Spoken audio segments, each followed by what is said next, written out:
The observable universe contains over 100 billion galaxies, each with hundreds of billions of stars. In all this vastness, is it possible that we are all alone?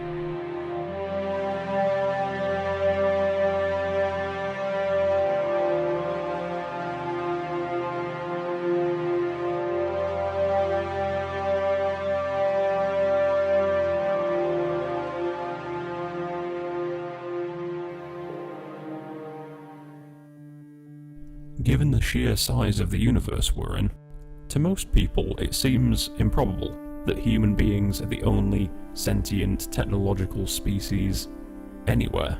However, whilst it's still unlikely that the Earth is the only planet with life in the entire universe, it's not unthinkable that we may be the only technological civilization currently in existence.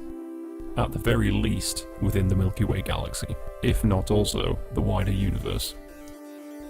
So why is it plausible that we may be alone? The universe has existed for almost 14 billion years. That's 14 followed by 9 zeros, a very, very large number. However, stars and planets have not existed for the entire duration of the universe's life. It took millions upon millions of years for the first stars to form, and those first stars only contained very basic elements. It took the death of those stars such that they could explode into nebulas and then collapse back again into a second generation of stars before we started to see a wider array of materials in our universe. A great many things have happened since those early days of the universe having stars and planets for the first time. Galaxies have flattened out into spirals and disks. Dark energy has started to pull our universe apart. Rates of star formation have changed drastically over the billions of years. What I'm getting at is that there are a lot of factors that contribute to the stability of a planet, and its stability is required for life to form there. For instance, if a planet forms in a region of a galaxy where many stars all coexist, the gravitational influence of all those stars upon that planet will distort its orbit around its sun, making it less likely to be viable for life.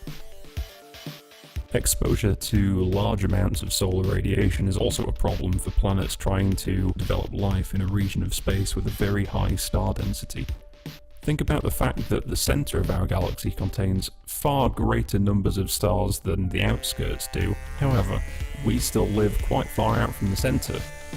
That is fairly unlikely, unless there's a reason for it, in which case it would be very likely for us to be exactly where we are, in a region without a terribly small star density, yet still not high enough that we'd be sterilised very easily by the other stars nearby.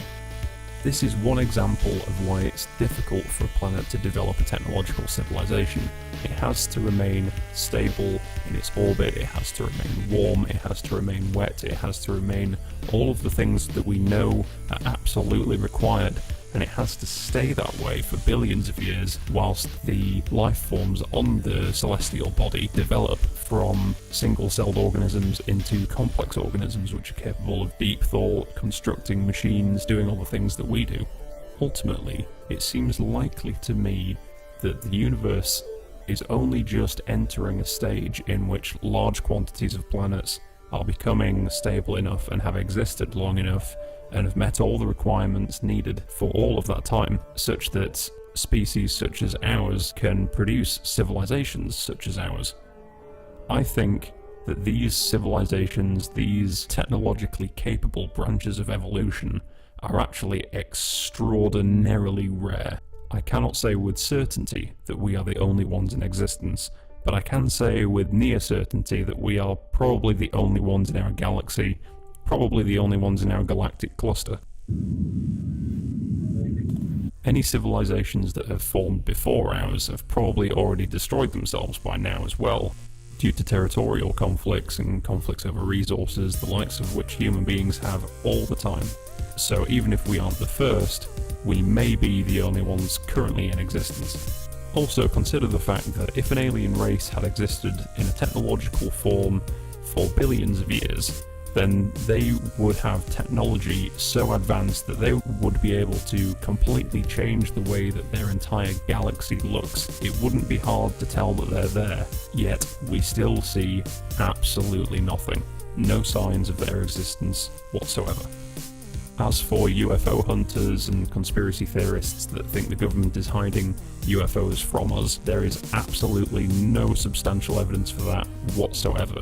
Not only do we see no obvious signs in the heavens, but we also see no obvious signs of them interfering in human affairs.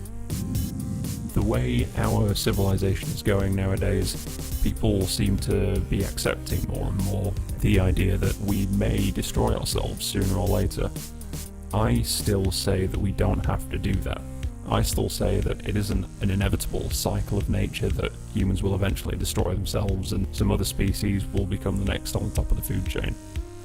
I think people who think that don't understand the immense importance and rarity of human-level intelligence.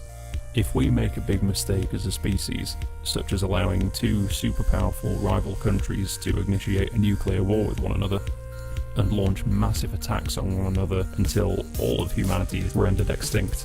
If that happens, it's not just a terrible tragedy for the people of the world, it's also a terrible loss for the universe itself, because we may be the only civilization it's got. We may be the most technological civilization in existence. We could be the first to ascend to interstellar levels, to intergalactic levels, to colonize the universe. Yet, we could destroy ourselves, following the many civilizations that have probably already done this to themselves. The search for life elsewhere is yet something else that may make us seem small in comparison to what may be lurking out there in the depths of space. Yet, in reality, the survival of humanity such that we can reach our future may be the most important factor here of all.